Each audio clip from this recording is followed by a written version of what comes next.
하나님과 이스라엘 백성들의 관계, 또 신약 성경에 와서는 주님과 우리와의 관계를 비유를 한 내용들이 몇 가지가 있어요. 다 얘기는 못하겠지만 여러분들이 익히 알고 있는 내용을 잠깐 정리를 하면은 한 7가지 정도 비유, 하나님과 우리와의 관계를 비유한 것을 말씀을 잠깐 드리겠습니다. 첫째는요, 양과 목자의 관계입니다. 계속 우리가 이 부분을 지금 반복하고 있습니다. 양은 목자가 없이는 1분 1초도 살지 못합니다. 양은 1분 1초도 우리가 없이는 살지를 못합니다. 그러니까 하나님은 목자이시고 우리는 그분의 양입니다. 그래서 하나님과 우리와의 관계가 목자 없는 양은 생존이 불가능하듯이 주님 없는 우리는 호흡도 할 수도 없고 생존할 수 없는 것입니다. 오늘 저와 여러분들이 이렇게 생존할 수 있다는 것은 목자 되신 우리 주님이 우리를 항상 불꽃 같은 눈동자로 지켜주시기 때문에 그렇습니다. 특별히 우리는요, 주님의 어린 양이에요, 늙은 양이에요? 어린 양입니다. 늙은 양은 어떤 특징이 있는가 하면은 자기보다 어린 양들을 계속 물고 들이받고 하는, 뒷다리로 그냥 치고 하는 그런 게 있어요. 그래서 어린 양으로 표현합니다. 따라할까요? 나는 주님의 어린 양입니다. 손주를 키우면서 또 우리 여러분들이 아이들을 키우면서 그 어린 아이들이 엄마 아빠가 없으면은 생존이 불가능합니다. 그렇죠? 그래서 철저하게 목자를 의존해야 되고 목자 없이는 살 수 없는 존재라는 것을 보여주려고 하는 거예요. 두 번째는 토기장이와 진흙의 관계입니다. 예레미야 18장, 19장, 그리고 로마서 9장, 이사야 30장에 나와 있는데요. 토기장이는 하나님, 우리는 진흙입니다. 토기장이신 하나님이 진흙을 가지고 컵을 만들 수도 있고 밥그릇을 만들 수도 있고 접시를 만들 수도 있고 화병을 만들 수도 있습니다. 그것은 토기장이의 뜻대로 이루어지는 겁니다. 근데 이 토기장이는 마음대로 만든다고 해서 토기장이가 정말로 우리와 상관없이 마음대로 만드는 분은 아니시라는 거예요. 그 토기장의 성품은 선하심과 인자심이 항상 우리를 떠나지 아니하시는 분이셔요. 어떤 그릇이냐, 이게 크게 문제가 되지 않습니다. 모든 그릇을 만드실 때 하나님은 토기장이로서 절대 주권, 하나님의 절대 섭리를 갖고 계시는 분이라는 것을 보여주고 있는 거예요. 근데 하나님의 절대 구원은, 절대 섭리는 어떤 특징이 있습니까? 모든 인간이 다 구원받기를 원하시고 구원받은 그 사람들이 풍성하게 살기를 원하시는 것이 토기장이신 하나님의 뜻이에요. 세 번째는요, 부모와 자녀와의 관계로 비유하고 있습니다. 하나님은 우리의 아버지이십니다. 하늘에 계신 우리 아버지요. 근데 이사야 66장 13절에 보면은 하나님을 어머니로 묘사했습니다. 엄마가 자식을 위로하는 것 같이 내가 너희를 위로할 것인즉 그랬습니다. 아무리 옷이 더럽혀지고 아무리 아이가 엉망진창이라 하더라도 일단 엄마 손에만 들어가면 깨끗한 옷으로, 그리고 목욕시켜서 깨끗한 아이로 변화가 됩니다. 하나님이 어머니의 마음을 가지고 우리를 그렇게 돌보시는 겁니다. 그래서 세상 부모와 다르게 참 아버지시고 참 하나님이신 우리 어머니신 하나님은 참된 사랑으로 우리를 끝까지 돌보주시고 끝까지 책임져 주시고 끝까지 결코 버리지 아니하시는 최고의 아버지시요 어머니시다 하는 겁니다. 네 번째는 신랑과 신부의 관계로 우리와 하나님의 관계를 비유했습니다. 호세아서가 대표적인 거죠. 신랑인 호세아가 본 남편을 버리고 다른 남편에게 자꾸 이렇게 갑니다. 그러면도 끈질기게 호세아가 자기 아내를 데리고 옵니다. 또 나가면 또 데리고 옵니다.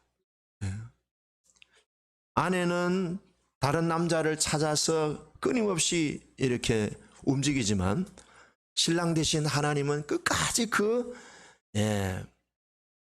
난잡하게 사는 여자 아내라 할지라도 끝까지 품어주는 그런 모습.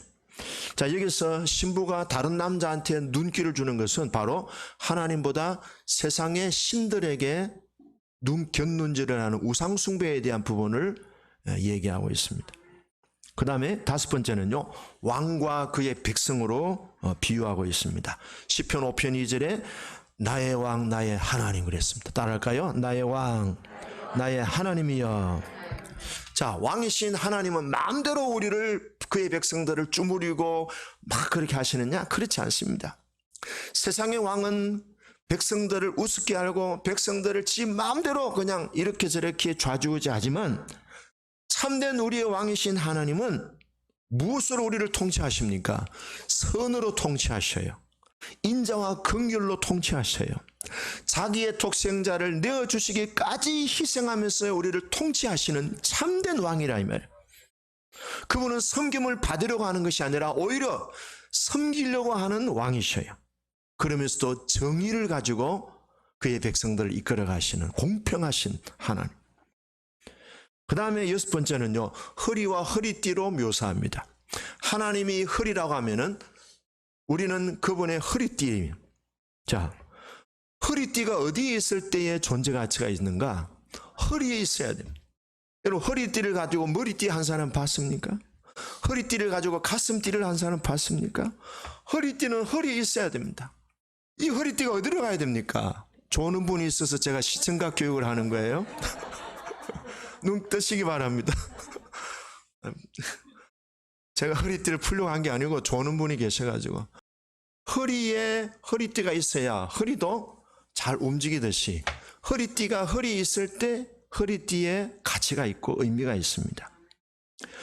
우리는 허리띠와 같은 존재, 하나님은 우리의 허리와 같은 존재. 그래서 허리띠가 허리에 잘 붙어 있을 때와 같이 허리띠는 우리가 하나님께 잘 붙어 있을 때에 뭡니까? 힘을 얻을 수 있습니다. 힘을 얻을 수 있어요. 인생의 힘을 얻을 수 있습니다. 시련과 고난과 온갖 상처와 온갖 나락에 떨어진 인생이 독수리같이 솟구쳐 수 있는 힘을 허리 대신 하나님으로부터 얻을 수 있습니다. 그 다음에 끝으로 포도나무와 가지의 비유입니다. 에스겔서 15장의 포도나무의 의미를 오늘 이 본문과 적용하는 거예요. 또 요한복음 15장에도 동일하게 나와 있습니다. 자, 여러분, 포도나무를 오늘 성경에 보면은 8절에 봅니다. 8절 읽어볼까요? 시작. 주께서 한 포도나무를 애굽에서 가져다가 민족들을 쫓아내시고 그것을 어디에 심었어요? 가나안 땅에 심었어요. 애굽에 종살이 하던 한 포도나무 이스라엘을 하나님이 그걸 가져다가 가나안 땅에 있는 원주민들을 쫓아내시고 가나안 땅에 어떻게 심었습니까? 심으셨는데 뿌리를 깊이 심으셨어요. 하나님이 가나안 땅에 뿌리를 깊이 포도나무를 심었다면은 그 포도나무의 장래는 어떻게 되겠습니까? 얼마나 포도나무가 무성한 가지를 이루고, 그 성경에 보면요 10절에 보니까 그 그늘이, 자 9절에 보니까 주께서 앞서 가꾸셨으므로 그 뿌리가 깊이 박혀서 땅에 어떻게 해요? 가득했습니다. 땅에 온통 포도원이야, 포도나무예요. 그리고 10절 그 그늘이 산들을 가리고 그 다음에 바다까지 뻗어나가고 능쿨이 강까지 미쳤다는 것은 세계적으로 그 포도나무가 무성하게 번성하고 그렇게 지경이 확장되어졌다는 거예요. 자, 그러면은요 포도나무가 존재하는 이유가 뭘까요? 포도나무는 나무가 기똥차입니다. 맞습니까? 포도나무는 꽃이 너무 아름다워요. 그래서 포도나무의 꽃을 꺾어다가 강대상에 옮겨놓습니다? 아니에요.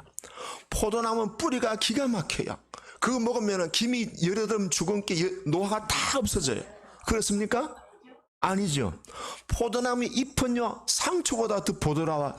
그래서 포도나무 잎을 사다가 삼겹살하고 맛있게 먹습니다. 할렐루야. 아니요.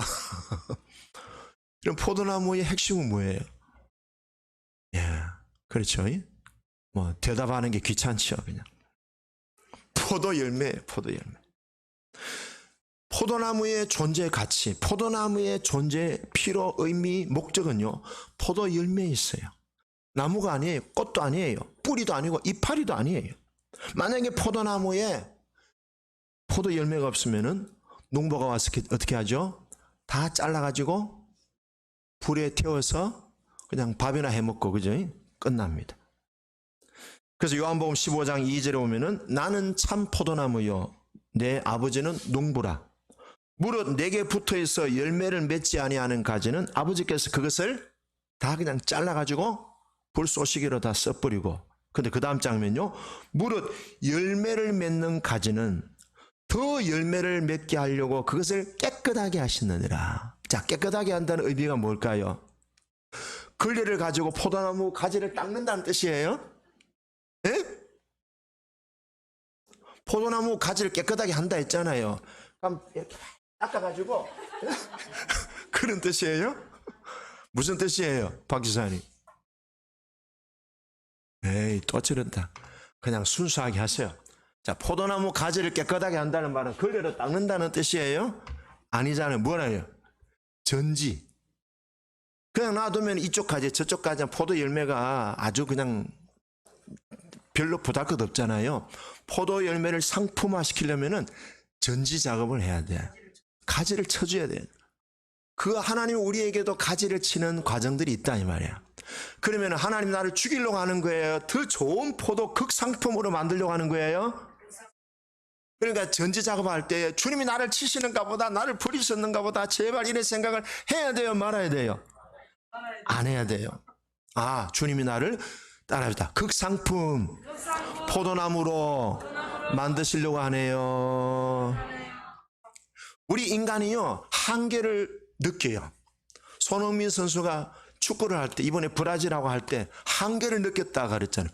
이야, 세계적인 축구 강국 브라질과 한번 붙어보니까 우리의 한계를 느낀다는 거잖아요. 근데 손흥민이 이랬어요. 손흥민이가 그런 게 이영표가 그랬어요. 한계를 느낀다는 것은 절망하라는 뜻이 아니다. 한계를 느낀다는 것은 자기가 지금 성장하고 변화되고 있다는 것을 보여주는 것이다. 이영표 똑똑하더라고. 이영표 잘 아시는 분들 혹시 우리 교회 한번 불러서 간증 집회했으면 좋겠어요. 그래서 열매를 맺지 아니하는 가지는 아버지께서 재버리시고, 전지 작업을 하는 경우에는 더 극상품 포도나무를 맺게 하려고 하기 위한 하나님의 긍정적인 터치다 이 말. 할렐루야. 낭망하면 안 돼요. 자, 오늘 이 시편 80편의 내용은 바로 목자와 양의 비유와 열매 없는 포도나무 이 두 가지 비유를 오늘 이 성경에서 적용하고 있습니다. 자, 1절 한번 읽어볼까요? 1절 2절 같이 보겠습니다. 시작. 요셉을 양떼같이 인도하시는 이스라엘의 목자여 귀를 기울이소서. 그룹 사이에 좌정하신 이여 빛을 비추소서. 에브라임과 베냐민과 므낫세 앞에서 주의 능력을 나타내사 우리를 구원하러 오소서. 요셉을 양떼같이 인도하시는 목자여 그랬습니다. 자, 여기서 이스라엘을 양떼로, 하나님을 목자로 이렇게 연결하고 있습니다. 자, 2절에 보면은 에브라임과 베냐민과 므낫세 앞에서 주의 능력을 나타내사 우리를 구원하러 오소서. 자, 이 에브라임, 베냐민, 므낫세를 언급한 걸 보면은 남쪽 나라를 얘기할까요? 북쪽을 얘기할까요? 예, 북쪽을 얘기합니다. 자, 지난주에 우리가 79편을 보았는데 79편은 남쪽 유다에 대한 메시지고요. 오늘 80편은 북쪽 이스라엘 지파를 얘기하는 거예요. 요셉 지파, 에브라임, 므낫세 두 지파가 북쪽 이스라엘의 대표적인 지파잖아요. 하나님이 아수르라고 하는 나라를 통해서 북쪽 이스라엘을 완전히 멸망시켜 버렸어요. 아수르를 통해서 북쪽 이스라엘이 진멸당했어요. 그 지금 어떤 상황인가 하면은 3절에 하나님이 우리를 돌이키시고 주의 얼굴 빛을 우리에게 비추어 주세요. 이 말은 얼굴 빛이 이스라엘 백성들을 향하여 꺼져버렸어요. 하나님이 이스라엘 백성들 향하여 빛을 쫙 비추어 주셔야 되는데 빛이 꺼져버렸어요. 꺼진 건 아니고 사실은 하나님의 빛이 이스라엘 백성들에게서 다른 데로 돌리신 거예요. 외면당했다 이 말이에요. 그러면서도 이스라엘 백성들이 하나님 우리에게 진노를 거두어 주세요 그랬습니다. 5절 읽어볼까요? 어떤 상황이 됐는지 5절 시작. 주께서 그들에게 눈물의 양식을 먹이시며 많은 눈물을 마시게 하셨나이다. 자, 이게 현 상황이에요. 눈물이 마를 새가 없는, 매일매일 눈물을 흘리는 거예요. 6절에 보니까 우리 이웃들에게 다툼거리가 되게 하시니 우리 원수들이 서로 비웃나이다. 7절 주의 얼굴의 광채를 우리에게 다시 비추어 주세요. 하나님이여 우리를 향하여 우리에게 시선을 우리에게 향하도록 우리에게 얼굴 빛을 비춰주세요 라고 그렇게 얘기합니다. 여기서 나오는 이웃과 원수들은 누구를 말합니까? 아수르 민족을 얘기합니다. 자, 하나님이 그러면 이스라엘을 외면하셨을까요? 목자 되신 하나님이 어린 양들은 이스라엘을 버려버렸을까요? 이스라엘이 아수르에 의해서 왜 멸망을 당했을까요? 왜 하나님이 이스라엘을 향하여 얼굴 빛을 돌리셨을까요? 자, 목자 되신 하나님이 잘못한 거예요? 누구의 잘못이에요? 양의 잘못이에요. 목자는 절대로 양을 버리지 않습니다. 그런데 왜 양이 목자의 얼굴에게서 비켜나갔을까요? 양이 목자를 떠났어. 어디로 갔어요? 지 가고 싶은 대로 갔기 때문에 그래요. 그래서 짐승의 먹이가 된 거예요. 그게 짐승을 뭐라고 표현했습니까? 13절 숲속에 멧돼지들이 상해하며 들짐승들이 먹나이다. 누구야? 아수르예요. 자, 목자와 양의 관계를 다시 한번 보면요, 목자는 절대로 양을 안 버립니다. 양이 생존하는 데는요, 목자의 절대적인 돌봄이 필요합니다. 양은 목자를 떠나서는 생존할 수가 없어요.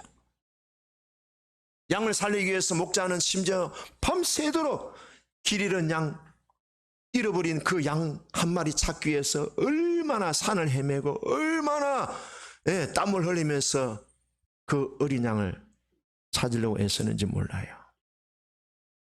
근데 오늘 이렇게 된 이유는 양이 목자를 떠났기 때문에 그랬어요.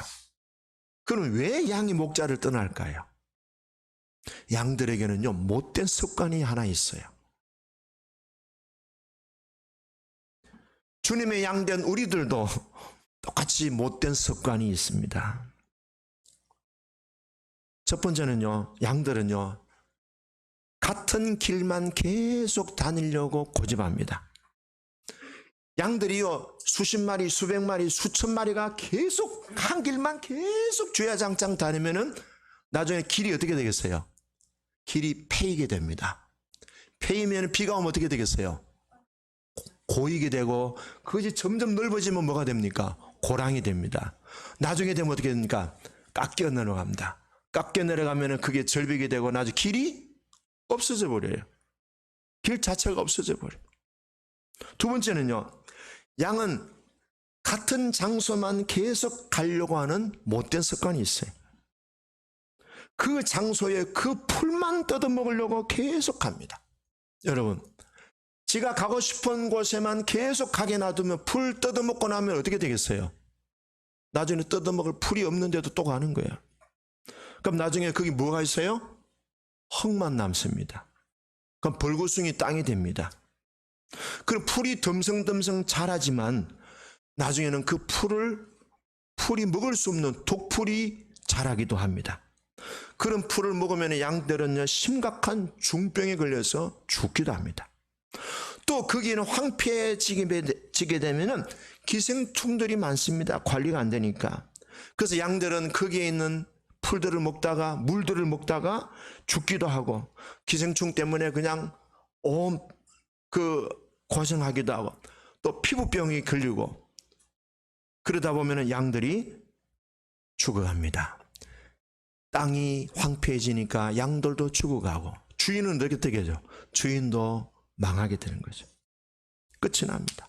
그래서 성경에는 양들의 이런 특징에 대해서 어떻게 얘기합니까? 이사야 53장 6절에 보니까 뭐라고 합니까? 우리는 다 양 같아서 그릇 행하여 각기 제 길로 갔거늘 따랐다. 우리는 양 같습니다. 내 갈 길로 가려고 합니다. 그래서 찬송가 277장 양떼를 떠나서 길 잃어버린 나 목자의 소리 싫어서 먼 길로 나갔네.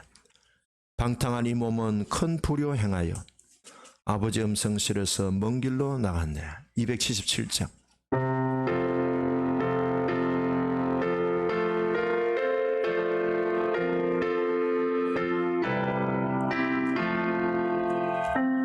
양떼를 떠나서 길 잃어버린 나 목자의 소리 싫어서 먼 길로 나갔네. 방탕한 이 몸은 큰 불효 행하여 아버지 음성 싫어서 먼 길로 나가. 양떼를 떠나서 마음대로 양떼를 떠나서 마음대로 다녔네. 마음대로 다녔네. 나 목자 음성 나 목자 음성 들으며 그 길을 따르리. 나 이제 후로는 방황치 않으며 내 아버지의 집에서 영원히 살겠네. 아멘. 우리는 다 양같아서 그릇 행하여 각기 제 길로 갔거늘.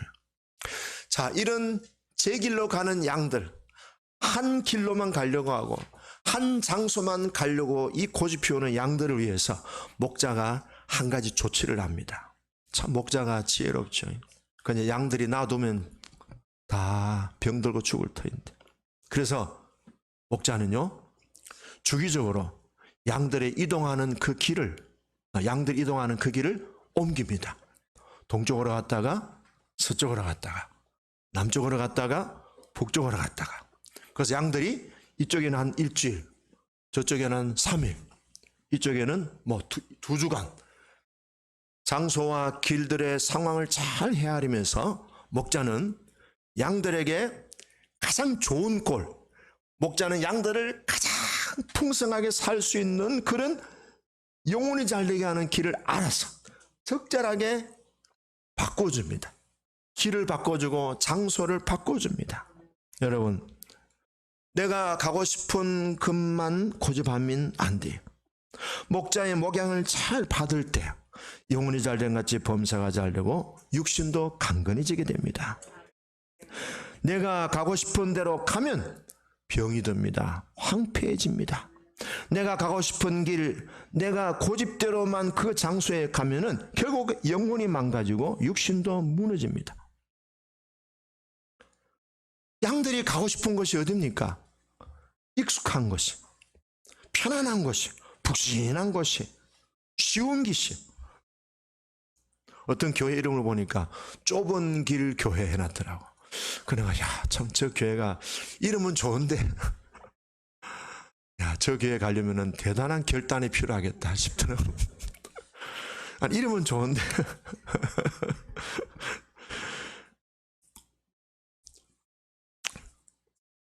손흥민이 요새 이제 뜨잖아요. 저도 이제 손흥민 그 유튜브에 가끔 이제 보는데 이영표 선수하고 기자하고 이제 인터뷰를 하는 내용이에요. 손흥민 선수에 대해서 이렇게 얘기해요. 이영표가 이렇게 얘기합니다. 우리는 지금 손흥민의 시대에 살고 있습니다. 손흥민에게는 특별한 장점 3가지가 있습니다. 여러분, 손흥민 축구 선수의 특별한 장점 가운데 뭐가 제일 장점이 있는지 아세요? 네, 첫째는 스피드 있다. 스피드. 아시죠, 이만? 지난번 독일전 할 때 엄청나게 그냥 골키퍼는 이까지 나와 있는데 골이 들어가니까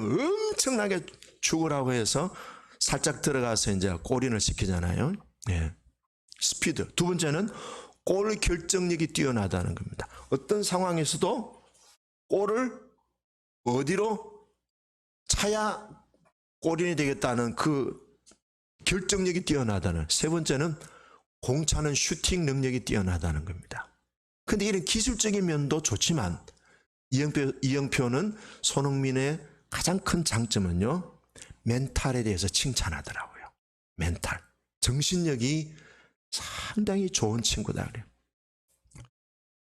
축구에 대한 태도나 마인드가 남다르다는 거예요. 근데 그 멘탈에 대해서 칭찬할 때 손흥민 선수가 갖고 있는 탁월함은 일관성이 있다는 거예요. 일관성. 근데 그 일관성이 어디서 나느냐? 기자가 물었더니 이영표가 이렇게 얘기했습니다. 엄격한 아버지 덕분입니다. 그러더라고요. 그래서 기자가 또 물었어요. 아니, 아버지가 이렇게 엄격하고 무서웠는데 어떻게 창의성이 생기고 그런 기술이 발달하겠느냐고. 그랬더니 이영표가 이렇게 얘기합니다. 흔히 자기가 하고 싶은 대로 두면은 창의성이 커질 거라고 생각합니다. 반대로 일정한 규칙과 질서를 정해 둘 때 창의력이 더 극대화된다는 연구 결과가 있습니다. 일관된 성장은 규칙과 질서 안에 있을 때 가능합니다. 강하고 엄하게 가르치는 것은 외형적인 문제이지만 손정웅이라는 손흥민의 아버지는, 손웅정이라는 그분은 사랑으로 했다는 거예요. 손흥민이가 월드 클래스, 세계적인 수준의 선수다고 막 박수 칠 때 손흥민 선수도 조금 우쭐했어요. 근데 아버지가요, 손웅정 씨가 이렇게 얘기했어요. 야, 너는 절대로 세계적인 월드 클래스가 아니야. 네가 스스로 월드 클래스라고 생각하는 그 순간 너는 끝이야.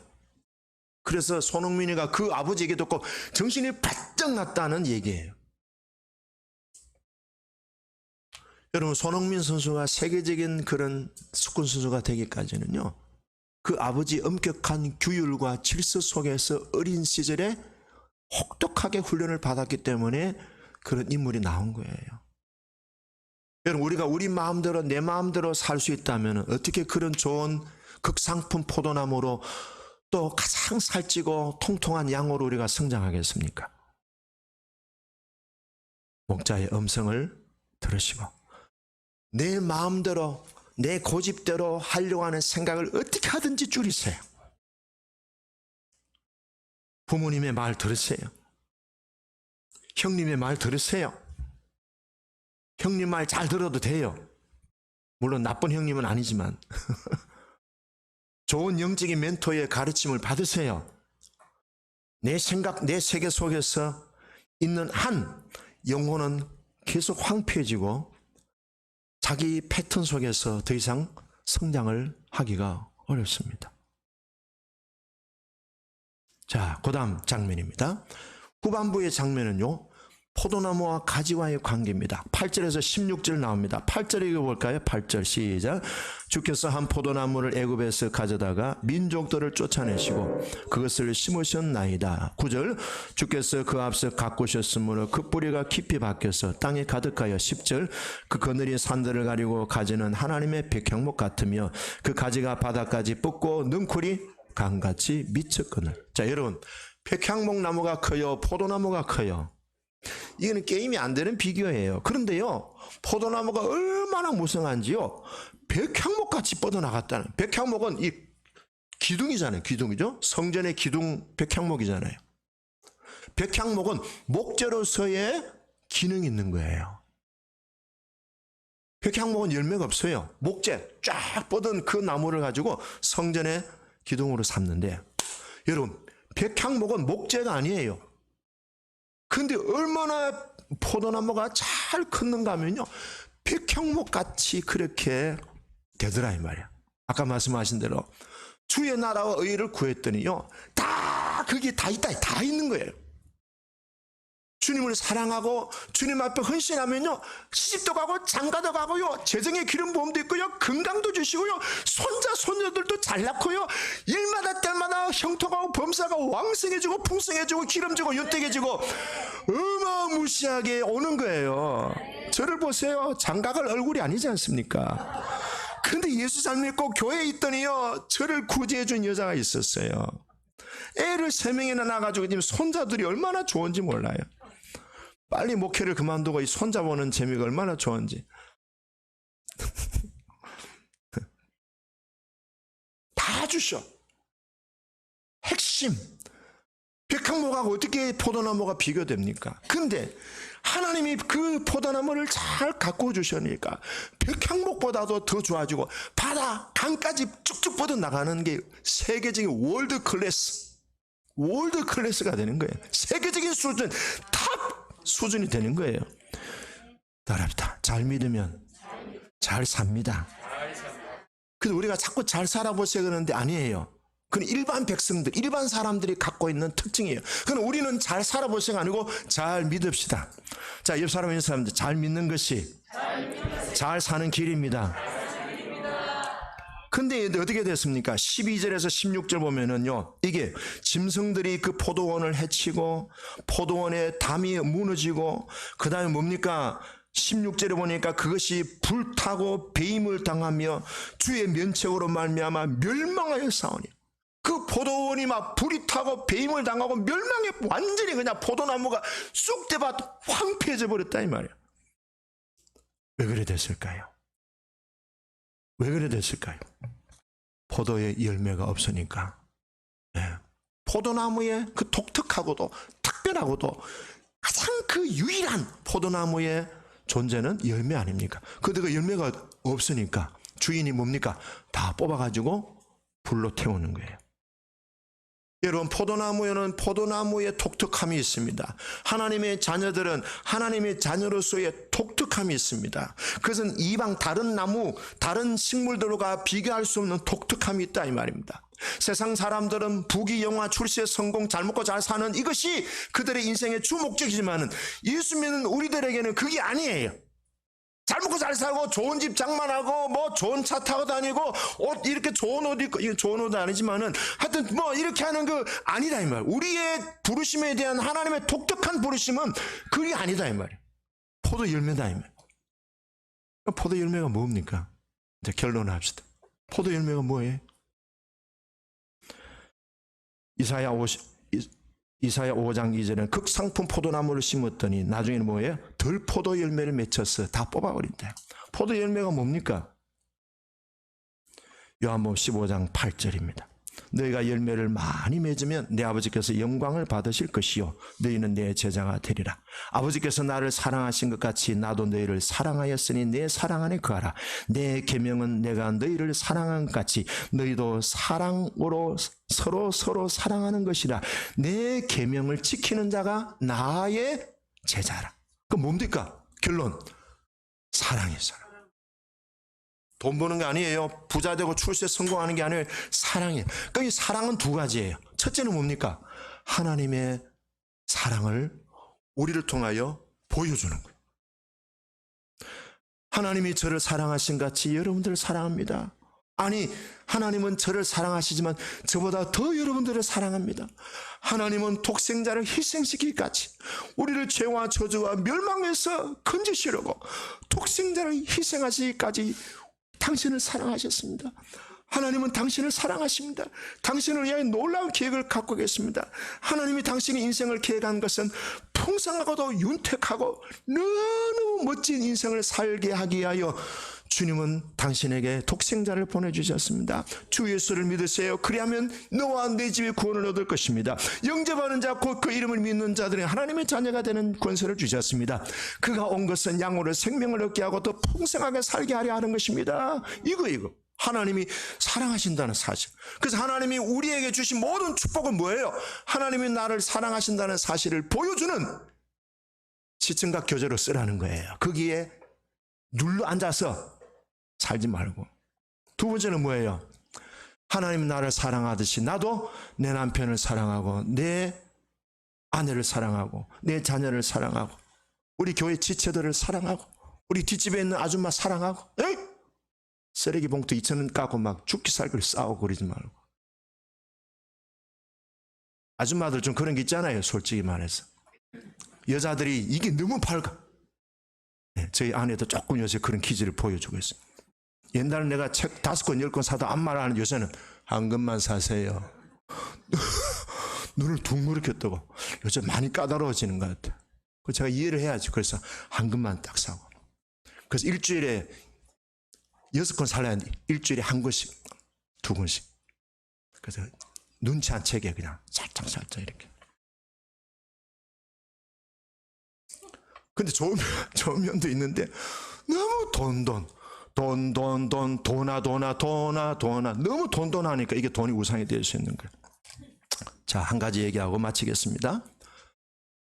극상품 포도나무의 존재는요, 하나님의 사랑을 또 나를 통하여 가족의 사랑으로, 이웃으로 사랑으로 흘러가는 겁니다. 영화가 있는데요, 리스타트라는 영화가 있습니다. 그 영화에 보면은요, 인생의 한 부분을 영원히 반복할 수 있다면은 그것이 행복일까 저주일까, 이런 질문을 가지고 영화가 시작된대요. 주인공 로이라는 사람이 있는데 이 사람은 계속 반복되는 꿈을 꾸는 거예요. 뭔가 하면 아침에 일어나면 괴한들에게 습격을 받고 쫓겨가다가 총에 맞아 죽는, 그것이 계속 반복되는 걸 이제 경험하는 거예요. 그게 꿈이에요. 계속 반복되다 보니까 이제는 괴한이 언제 온다는 걸 다 알고 탁 이제 피해가는 거예요. 근데 그것이 늘 습관화되니까 뭐 이제 일상화되고 무뎌지는데, 이제 영화예요. 자기는 아내하고 이혼을 한 거예요. 자기는 너무 일중독자여서. 그래서 아들이 하나 있는데 그 아들이 아빠에 대한 부분이 잘 안 돼. 자기도 미안하고. 그래서 오랜 시간에 이분이 이제 그 꿈을 꾸면서 오랜 시간에 내가 놓쳐버린 것 전부 다 되찾고 싶다. 모든 잃어버린 것을 전부 되찾는 게 뭐냐? 그 아들과의 시간이에요. 그래서 아들과 온종일 시간을 보내면서 평범한 아버지와 아들로 일상을 보내는 주인공. 그 아들을 보면서 자기를 닮아 있는 거예요. 그 아들만 보면 행복한 웃음이 나오는 거예요. 평생 외면했던 행복을 되찾은 이 주인공은 품에 잠든 아들을 보면서 이렇게 속삭입니다. 아들을 사랑하고 아들과 함께하는 일은 영원히 반복되어도 나는 할 수 있어. 사랑이에요. 포도나무의 정체성은요, 사랑이에요. 열매는 사랑입니다. 하나님을 사랑하고 이웃을 사랑하는 것이 하나님의 자녀들의 독특성, 유일한 부르심입니다. 그 부르심대로 살아가는 우리가 되기를 축복합니다.